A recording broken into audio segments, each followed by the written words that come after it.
नमस्कार प्यारे विद्यार्थियों, श्री शक्ति क्लासेस में पुनः एक बार आपका स्वागत है।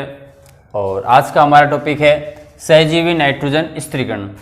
कल हमने असहजीवी नाइट्रोजन स्थिरीकरण हमने पढ़ लिया था कि उसमें अलग अलग प्रकार के जो जीवाणु हैं, असहजीवी जीवाणु हैं, वो नाइट्रोजन का स्थिरीकरण करते हैं।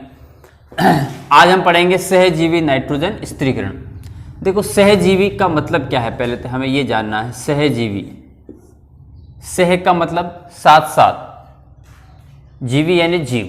ऐसे जीव जो किसी एक दूसरे जीव के साथ साथ रहकर या दो जीव आपस में साथ में रहकर नाइट्रोजन का स्थिरीकरण करते हैं, तो उसे हम सहजीवी नाइट्रोजन स्थिरीकरण कहते हैं। ठीक है, तो सहजीवी नाइट्रोजन स्थिरीकरण में क्या होता है कि इस प्रकार के स्थिरीकरण में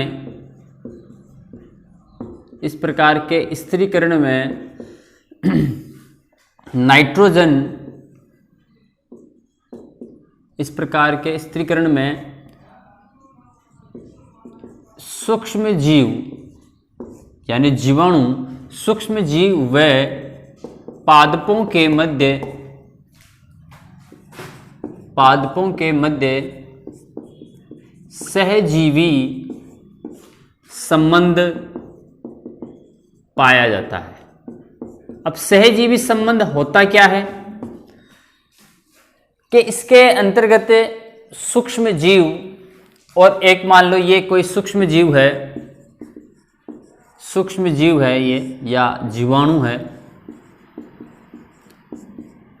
और एक पादप है। ठीक है, तो ये क्या हो गया, सहजीवन। इसमें सहजीवी कौन है, जीवाणु। तो अब क्या है, मान लीजिए एक सूक्ष्म जीव है, ये पादप के अंदर रह रहा है। पादप की अभी हम आगे विस्तृत पढ़ेंगे। नोड्यूल्स एक होता है, ग्रंथिका है, नोड्यूल्स के अंदर या ग्रंथिका के अंदर ये सूक्ष्म जीव क्या है, रहते हैं। तो सूक्ष्म जीव को भी फायदा हो रहा है, पादपों को भी फायदा हो रहा है। सूक्ष्म जीवों को तो क्या फायदा हो रहा है कि उन्हें रहने के लिए स्थान मिल गया, सूक्ष्म जीवों को रहने के लिए स्थान मिल गया। ठीक है, और पादपों को क्या हो रहा है कि ये सूक्ष्म जीव है, नाइट्रोजन का स्थिरीकरण कर रहे हैं और पादपों की वृद्धि में क्या कर रहे हैं, सहायक बन रहे हैं, सहायता कर रहे हैं। तो दोनों का काम चल रहा है, तो इसीलिए हम इसे कहते हैं सहजीवन, साथ साथ रहकर दोनों का फायदा हो जाना। तो इस प्रकार के स्थिरीकरण में सूक्ष्म जीव पादपों के मध्य सहजीवी संबंध पाया जाता है। जैसे, अच्छा, ये संबंध है, जितने भी जो आपने देखा होगा, जिन पौधों की जड़ों के अंदर गांठें पाई जाती हैं, लेग्यूमिनेसी कुल है ना, मटर वगैरह, इनमें इनके पौधों की जड़ों में गांठें पाई जाती है, और उन गांठों के अंदर ही सूक्ष्म जीव क्या करते हैं, निवास करते हैं, और नाइट्रोजन का यौगिकीकरण, स्थिरीकरण करते हैं, नाइट्रोजन को नाइट्रेट में, नाइट्राइट में बदलकर पादपों को उपलब्ध करवाते हैं। तो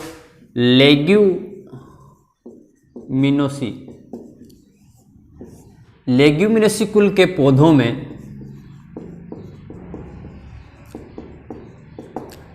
एक तो राइजोबियम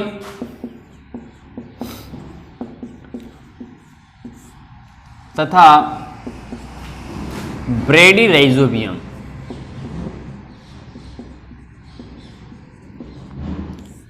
जीवाणु की विभिन्न जातियां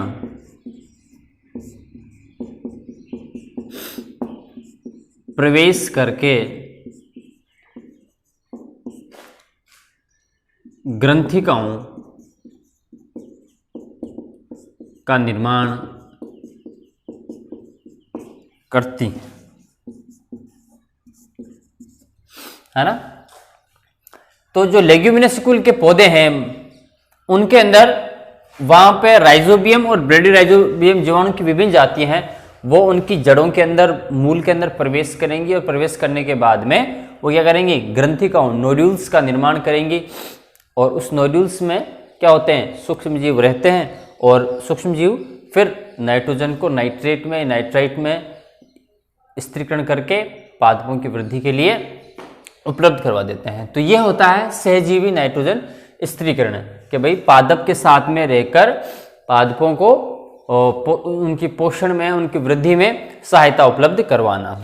तो अब आगे हम देखेंगे कि जो एक मूल ग्रंथिका है, रूट नोड्यूल्स है, उसका फॉर्मेशन कैसा होता है, उसका निर्माण किस प्रकार होता है, किस प्रकार जीवाणु है, राइजोबियम जीवाणु है, वो इनके अंदर मूल के अंदर प्रवेश करता है।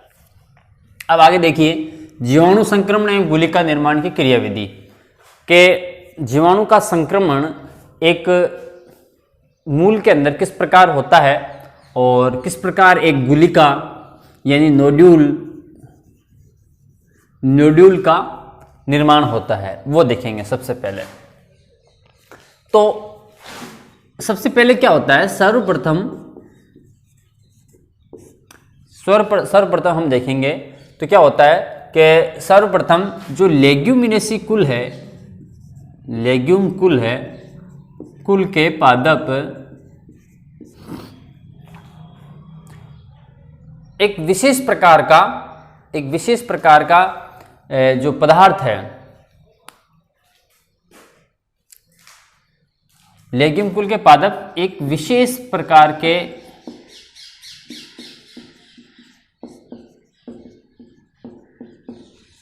पदार्थ को स्रावित करते हैं।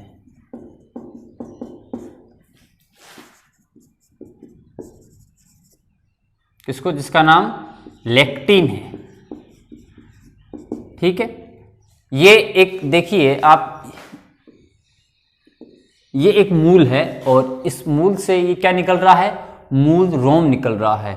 तो लेग्यूमिनेसी कुल लेके चल रहे हैं, तो लेग्यूमिनेसी कुल का एक पादप है, उसकी एक जड़ है, मूल है, और इसके द्वारा क्या है, एक विशेष प्रकार का एक आप कह सकते हो हार्मोन है, ये पदार्थ है लेक्टिन, वो क्या किया जाता है, स्रावित किया जाता है। अभी देखो ये जो जीवाणु है, कौन से, राइजोबियम, जो राइजोबियम जीवाणु है, अभी इस मूल रोम आपको पता है कि मृदा के कणों के बीच में क्या होता है, फंसा हुआ होता है, धंसा हुआ होता है, और वहीं आसपास ही कहीं क्या होते हैं, ये जीवाणु होते हैं, राइजोबियम जीवाणु होते हैं। अभी राइजोबियम जीवाणु क्या है, दूर है, इस मूल रोम से दूर है, मूल के आसपास नहीं है। लेकिन जैसे ही लेग्यूम कुल के पादपों ने इस एक लेक्टिन को स्रावित किया तो क्या होगा, अब लेक्टिन को स्रावित करने के कारण ये जो राइजोबियम नामक जीवाणु हैं, ये अब आकर्षित होंगे और आकर्षित होकर इसके आसपास आकर क्या हो जाएंगे, इस मूल रोम के आसपास आकर इकट्ठा हो जाएंगे। लेक्टिन के प्रभाव से राइजोबियम जीवाणु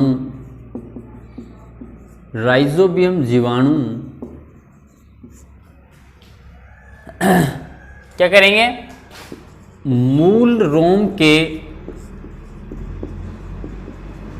आसपास इकट्ठा हो जाएंगे।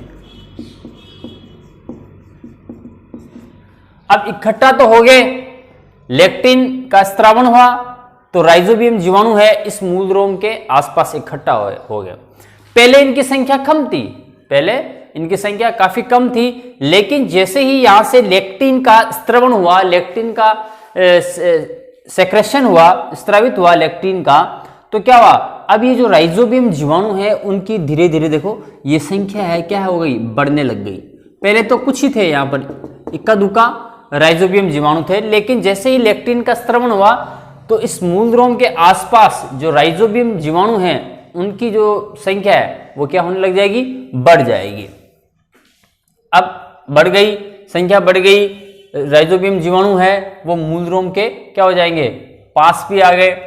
अब मूल रोम के जब पास आ जाएंगे तो अब क्या होगा, अब पादप द्वारा स्रावित ऑक्सीन,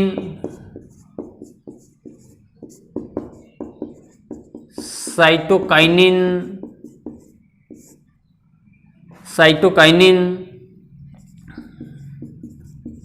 हार्मोन व जीवाणु के नोड जीन के प्रभाव से, एक तो पादपों द्वारा स्रावित जो ऑक्सिन हार्मोन होता है, साइटोकाइनिन होता है, और एक जीवाणु का जो नोड जीन है उसके प्रभाव से अब ये जो मूल रोम है वो क्या हो जाएगा, हुक्ड हो जाएगा, वलित हो जाएगा। अभी देखो ये अभी वलित नहीं है, यहां पर इसमें आप देखो ये वलित नहीं है, ये कुंडलित नहीं है, सॉरी कुंडलित क्या ये हुक के समान नहीं है, झुका हुआ नहीं है। लेकिन जैसे जैसे यहां पर राइजोबियम जीवाणु की संख्या बढ़ रही है ना, अभी यहां पर कम है, यहां पर देखो राइजोबियम जीवाणु की संख्या क्या है, कम है, इसलिए ये अभी अंतर्वलित नहीं हुआ है, हुक्ड नहीं हुआ है। लेकिन अब मैंने बताया ना कि लेक्टिन के प्रभाव से धीरे धीरे राइजोबियम जीवाणु की जो संख्या है वो बढ़ रही है। बढ़ने के कारण अब पादप द्वारा स्त्रावित जो हार्मोन्स है, ऑक्सिन, साइटोकाइनिन, और जीवाणु के द्वारा जीवाणु का जो नोड जीव है, इन दोनों के सम्मिलित प्रभाव से अब ये आपका जो मूल रोम है वो क्या हो जाएगा, हुक के समान मुड़ जाएगा, अंतर्वलित हो जाएगा। तो प्रभाव से आपका ये मूल रोम क्या हो जाएगा, अंतर्वलित। अंतर्वलित का मतलब अंदर की ओर झुक जाएगा, हुक के साथ अंतर्वलित हो जाता है। अब अंतर्वलित तो हो गया, अब क्या होगा, अब अंतर्वलित हो गया तो फिर क्या होगा कि धीरे धीरे जो मूल रोम की जो भित्ति है वो जगह जगह से क्या हो जाएगी, टूट जाएगी। अंतर्वलित होने से मूल रोम की झिल्ली क्या होती है, जगह जगह से टूट जाएगी, जगह जगह से टूट जाती है। अब पहले सीधा था, जीवाणुओं की संख्या बढ़ी, ये हुक्ड हो गया, अंतर्वलित हो गया, ये देखो ऐसा अंतर्वलित हो गया इस प्रकार, ये है ना। और जैसे ही अंतर्वलित होता है, अभी अंदर इसने प्रवेश नहीं किया, क्यों प्रवेश कैसा करेगा, अभी तो इसकी सिर्फ जो इसकी आकृति है मूल रोम की उसमें फर्क आया है, और अभी अंदर जाने का इसको रास्ता मिला नहीं है। अब जैसे जैसे ये हुक्ड होता जाएगा, अंतर्वलित होता जाएगा, यहाँ की जो भित्ति है या झिल्ली है वो क्या हो जाएगी, वो टूट जाएगी, वो फट जाएगी। अब जब झिल्ली टूट जाएगी, भित्ति टूट जाएगी, तो अब क्या होगा, अब इस जीवाणु को अंदर जाने का रास्ता मिल जाता है, ठीक है, टूट जाती है। भित्ति के टूटने से जीवाणु अब मूल रोम में क्या करेगा, प्रवेश कर लेता है। जैसे ही भित्ति टूटी, जीवाणु को अंदर जाने का क्या मिल गया, रास्ता मिल गया, और जीवाणु ने इस मूल रोम में क्या कर लिया, प्रवेश कर लिया। अभी देखो जीवाणु कह रहे हैं हम, लेकिन जब ये जीवाणु इससे यहां अंदर पहुंच गया, अभी देखो ये बाहर है, ये अभी की इसकी स्थिति जीवाणु क्या है, मूल रोम के बाहर। लेकिन जब ये अंदर प्रवेश कर जाता है एक बार, किसके, मूल रोम के अंदर, कब, जब अंतर्वलित होने के कारण मूल रोम की भित्ति टूट जाएगी, टूटने के कारण ये अंदर प्रवेश कर लिया। तो जब अंदर प्रवेश कर लेता है जीवाणु, तो उसे हम क्या कहते हैं, बैक्टीरोइड कहते हैं, बैक्टीरोइड। जैसे ही जीवाणु ने इसके अंदर प्रवेश किया मूल रोम के, तो उसे हम बैक्टीरोइड कहते हैं। जब मूल रोम में जीवाणु प्रवेश करता है, तो उसे बैक्टीरोइड कहते हैं।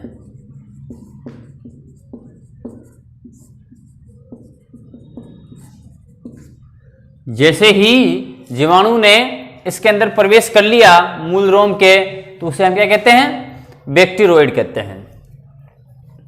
अब क्या होगा, अब यहां तक तो बात हो गई कि भाई जीवाणु ने प्रवेश कर लिया इसके अंदर। सिर्फ प्रवेश करना ही इसका काम नहीं है, इसका काम और भी आगे ज्यादा है, मुख्य कार्य है वो अब शुरू होता है। तो अब जब इसने प्रवेश कर लिया है तो क्या होगा, तो अब क्या बनेगा, धीरे धीरे इनको यहाँ पर आगे आना पड़ेगा, है ना। जैसे जैसे ये अंतर्वलित होती जाएगी एक संक्रमण तंतु बनेगा। संक्रमण तंतु यानी एक पाइप जैसी स्ट्रक्चर बन जाएगी यहाँ से, है ना। जैसे यहाँ से प्रवेश किया ना तो एक संक्रमण तंतु बनेगा, और उस संक्रमण तंतु जो ये संक्रमण तंतु है वो धीरे धीरे बढ़ता हुआ वल्कुटीय जो कोशिकाएं हैं, यहाँ पर देखो ये कोशिकाएं आ जाएंगी, मूल की कोशिकाएं, ये तो मूल रोम है, ये मूल की कोशिकाएं हैं। तो वल्कुटीय कोशिकाओं तक वो संक्रमण तंतु क्या हो जाएगा, पहुंच जाएगा। अब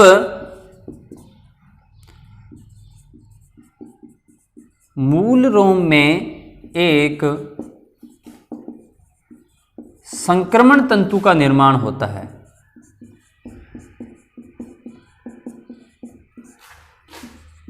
संक्रमण तंतु का निर्माण होता है जिसके द्वारा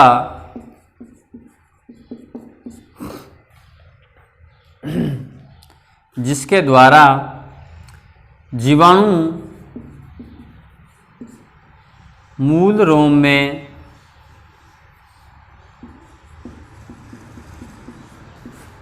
रोम में आगे बढ़ता जाता है। ठीक, अब संक्रमण तंतु का निर्माण हो गया, संक्रमण तंतु में जीवाणु आगे जा रहा है। धीरे धीरे यह संक्रमण तंतु वल्कुटीय कोशिकाओं तक पहुंच जाता है।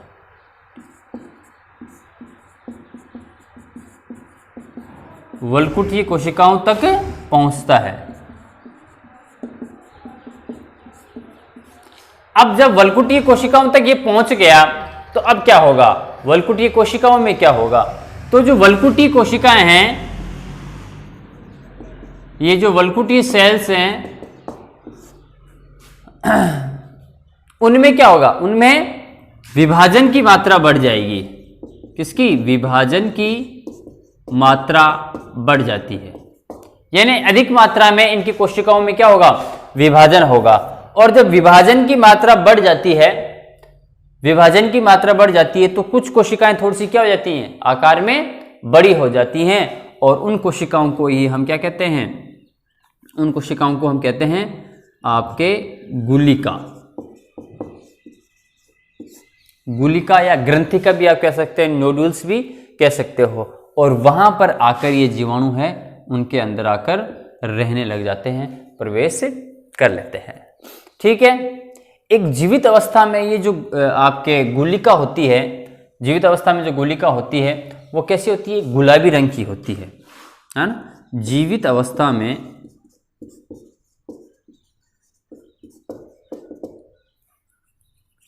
गुलिका गुलाबी रंग की,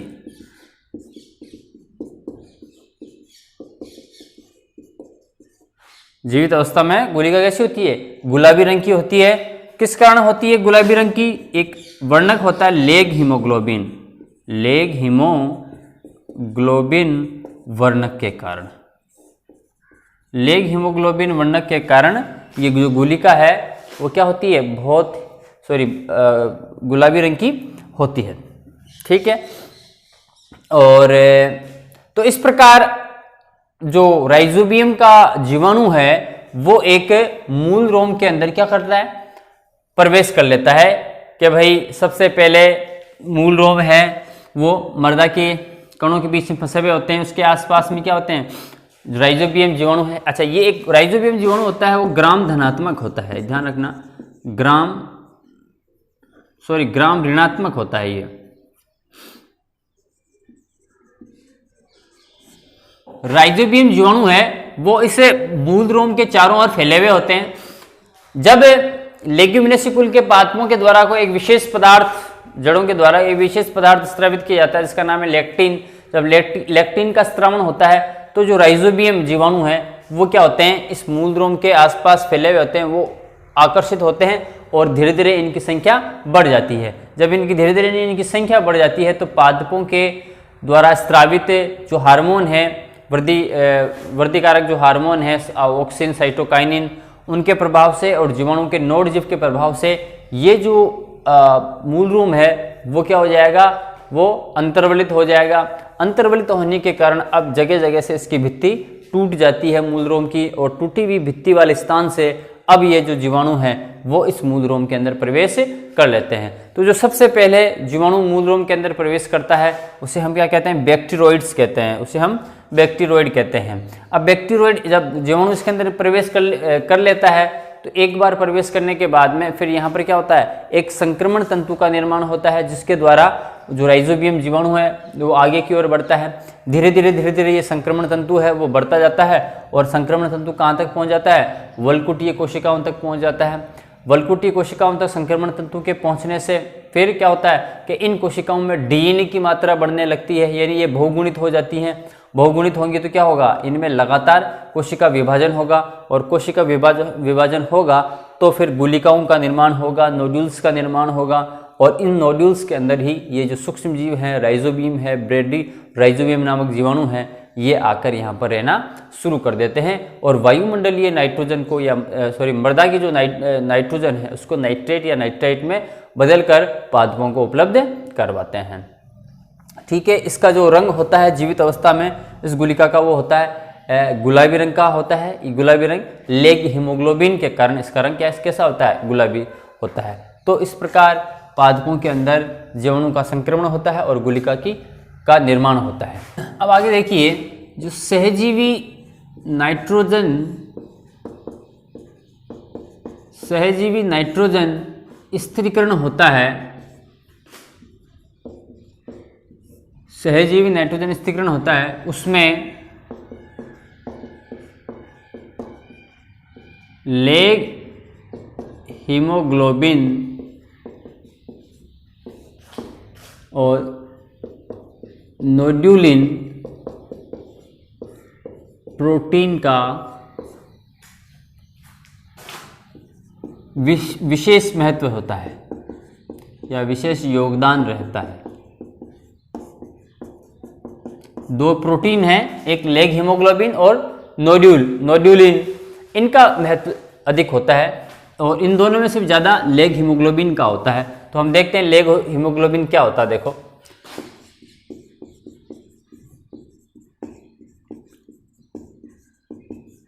लेग हीमोग्लोबिन, अब हमने आपको बताया था थोड़ी देर पहले कि भाई जीवित अवस्था या क्रियाशील अवस्था में जो गुलिका होती है, नोड्यूल्स होता है, उसका रंग कैसा होता है, रंग उसका गुलाबी होता है, और वो किस कारण होता है, वो लेग हीमोग्लोबिन के कारण होता है। तो जीवित या क्रियाशील अवस्था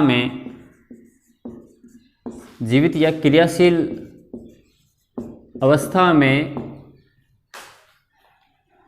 गुलिका का रंग गुलाबी होता है। यह गुलाबी रंग लेग हीमोग्लोबिन वर्णक के कारण होता है।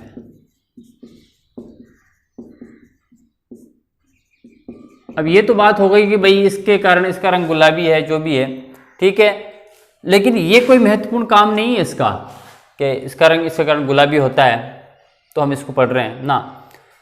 ये क्या करता है, लेग हीमोग्लोबिन ये ऑक्सीजन को अवशोषित करने का कार्य करता है। मुख्य काम इसका ये है ना।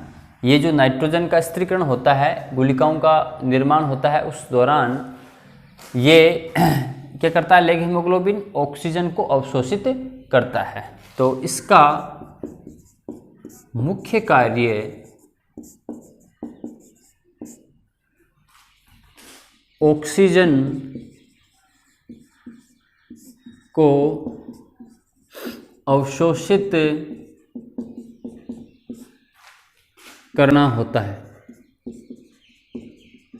यह ऑक्सीजन को अवशोषित करता है। कब? नाइट्रोजन का जब स्थिरीकरण हो रहा होता है उस समय ऑक्सीजन को अवशोषित करता है। तो अब ये ऑक्सीजन को, मान लीजिए ऑक्सीजन को इस तरह अवशोषित नहीं करे तो क्या होगा, इतना क्या इंपॉर्टेंट है कि भाई ये ऑक्सीजन को अवशोषित करता है, तो फिर नाइट्रोजन स्थिरीकरण होता है।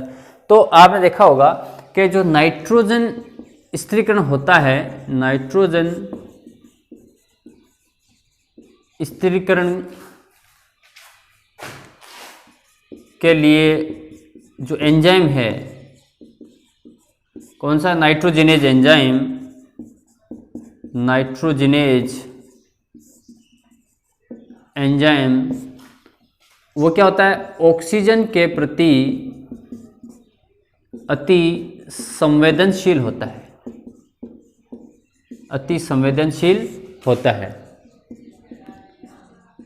अर्थात ऑक्सीजन की उपस्थिति में, ऑक्सीजन की उपस्थिति में यह एंजाइम सक्रिय नहीं होता है, निष्क्रिय रहता है, सक्रिय नहीं होता है, सक्रिय नहीं होता है। अर्थात अब ये जब सक्रिय, जो नाइट्रोजनेज एंजाइम है ये सक्रिय नहीं होगा, तो इसका मतलब क्या है, जब यह एंजाइम सक्रिय नहीं रहता या सक्रिय नहीं होता तो क्या नहीं होगा, नाइट्रोजन स्थिरीकरण भी नहीं होता, नाइट्रोजन स्थिरीकरण भी नहीं होता। क्यों? क्योंकि नाइट्रोजन स्थिरीकरण को प्रारंभ करने वाला, है ना, उसको कंट्रोल करने वाला, इसको स्टार्ट करने वाला जो एंजाइम है, नाइट्रोजनेज एंजाइम, वो सक्रिय ही नहीं हुआ, उसने काम करना स्टार्ट ही नहीं किया। क्यों? क्योंकि उसको क्या उपलब्ध हो रही है, ऑक्सीजन उपलब्ध हो रही है। ऑक्सीजन क्यों उपलब्ध हो रही है, लेग हीमोग्लोबिन की कमी के कारण। तो सारा का सारा जो प्रभाव है वो किसका है, लेग हीमोग्लोबिन का। लेग हीमोग्लोबिन के कारण लेग हीमोग्लोबिन है वो ऑक्सीजन को अवशोषित कर लेती है, ऑक्सीजन की कमी हो जाएगी। ऑक्सीजन की कमी हो गई, उसने अवशोषित कर लिया जितनी भी ऑक्सीजन आ रही है, तो फिर ये जो नाइट्रोजनेज एंजाइम है वो सक्रिय हो जाएगा। सक्रिय होगा तो फिर नाइट्रोजन स्थिरीकरण संपन्न हो जाएगा। तो एंजाइम सक्रिय नहीं होता तो नाइट्रोजन स्थिरीकरण भी नहीं होता है, क्योंकि नाइट्रोजन स्थिरीकरण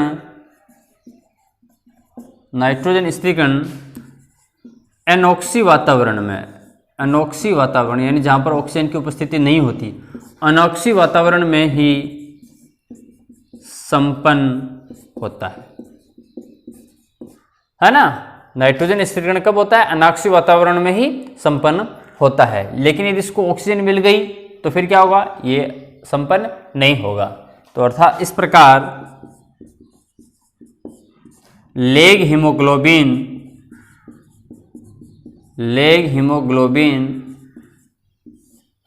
नाइट्रोजन स्थिरीकरण के लिए आवश्यक है।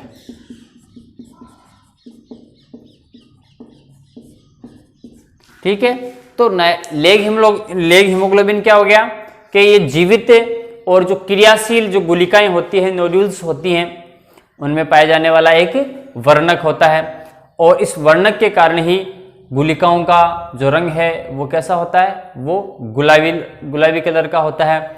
इसका जो मुख्य काम है वो होता है ऑक्सीजन को अवशोषित करना। लेग हीमोग्लोबिन है, ऑक्सीजन को अवशोषित करेगा, और अवशोषित करने से फायदा ये होगा ऑक्सीजन को कि भाई जो नाइट्रोजन स्थिरीकरण करने वाला जो एंजाइम है, नाइट्रोजनेज एंजाइम है, वो ऑक्सीजन की अनुपस्थिति में ही क्या होता है, सक्रिय होता है। ऑक्सीजन की उपस्थिति में वो सक्रिय नहीं होगा, और जब तक वह सक्रिय नहीं होगा, नाइट्रोजनेज एंजाइम सक्रिय नहीं होगा, तब तक नाइट्रोजन स्थिरीकरण शुरू नहीं हो पाएगा। इस प्रकार हम देखते हैं कि जो लेग हीमोग्लोबिन है वो ऑक्सीजन को अवशोषित करके नाइट्रोजनेज एंजाइम को सक्रिय करता है, क्रियाशील करता है। इसलिए जो नाइट्रोजन स्थिरीकरण की जो अभिक्रिया हो रही है उसमें लेग हीमोग्लोबिन का बहुत ही महत्वपूर्ण उसमें पार्ट होता है, उसका भाग होता है। अब आगे आता है आपके अमोनीकरण।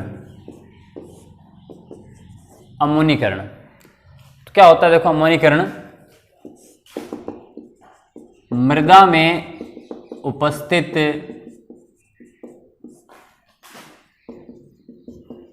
कार्बनिक पदार्थों का अमोनिया या अमोनियम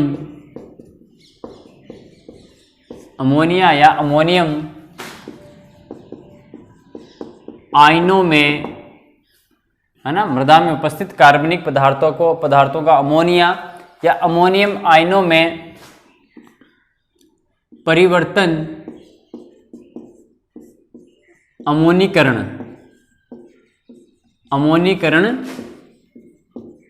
कहलाता है।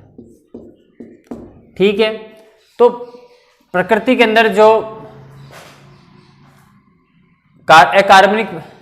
प्रकृति के अंदर क्या होता है, नाइट्रोजन पदार्थों का सूक्ष्म जीवों के द्वारा स्वांगीकरण किया जाता है, जिसके द्वारा जो अकार्बनिक पदार्थ है वो कार्बनिक पदार्थ अकार्बनिक पदार्थों के अंदर यूटिलाइज हो जाते हैं, बदल जाते हैं। और जब उनकी मृत्यु होती है, पादपों की, जीवों की मृत्यु होती है, तो ये जो कार्बनिक पदार्थ हैं, है ना, वो वापस कहाँ मिल जाएंगे, वातावरण के अंदर जाकर मिल जाएंगे। तो जो जीवाणु या जो सूक्ष्म जीव इस प्रकार इन जीवों का जो कार्बनिक पदार्थों को वापस कार्बनिक पदार्थों में बदलते हैं, उन्हें हम प्यूट्रीफाइंग कहते हैं, प्यूट्रीफाइंग जीवाणु कहा जाता है। अब देखो आगे है नाइट्रीकरण। तो जो अमोनिया है, अमोनिया का नाइट्रेट में ऑक्सीकृत होना, किसमें, नाइट्रेट में ऑक्सीकृत होना क्या कहलाता है, नाइट्रीकरण कहलाता है।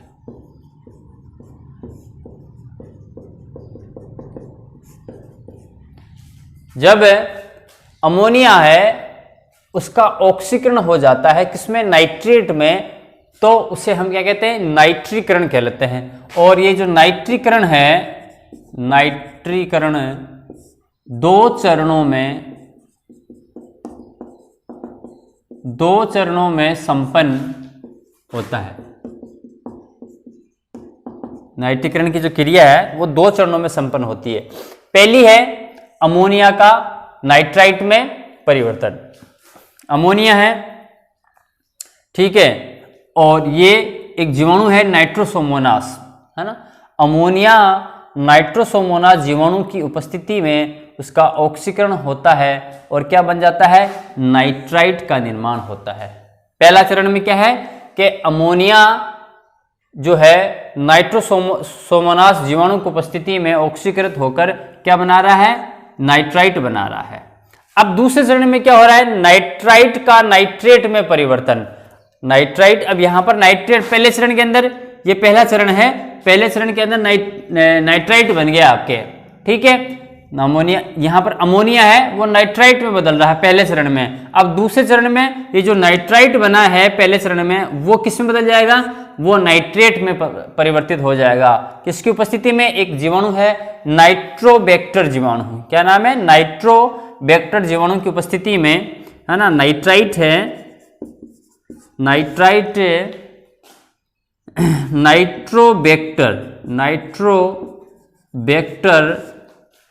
जीवाणु की उपस्थिति में, नाइट्रोबैक्टर जीवाणु की उपस्थिति में किस में बदल जाता है, नाइट्रेट में परिवर्तित हो जाता है।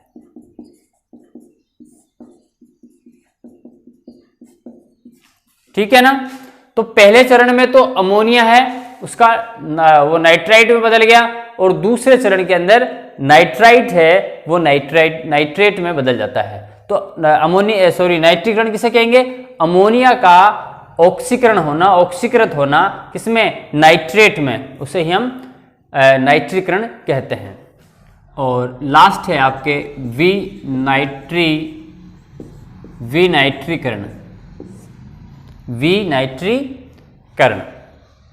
अभी हमने देखा है कि भाई जो नाइट्रोजन है उसका स्थिरीकरण हो रहा है और नाइट्रोजन का स्थिरीकरण होने के कारण नाइट्रोजन अपने यौगिकों में बदल रहा है, अमोनिया में, कार्बनिक यौगिकों में, ठीक है, नाइट्राइट में, नाइट्रेट में बदल रहा है। अभी हम नाइट्रीकरण में हमने देखा था कि जो अमोनिया है उसका ऑक्सीकृत होती है अमोनिया और नाइट्रेट में बदलती है। 2 चरण होते हैं, पहले चरण में अमोनिया नाइट्राइट में बदलता है और दूसरे चरण में नाइट्राइट है वो आपके नाइट्रेट में बदल जाता है। अब मृदा के अंदर क्या आ गया, नाइट्रेट। तो मृदा में उपस्थित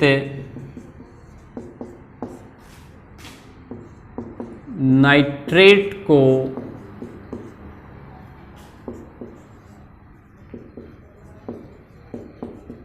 जीवाणुओं द्वारा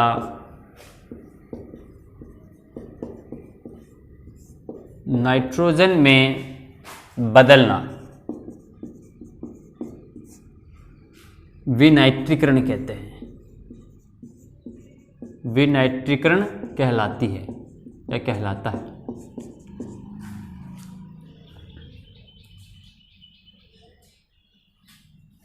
है ना।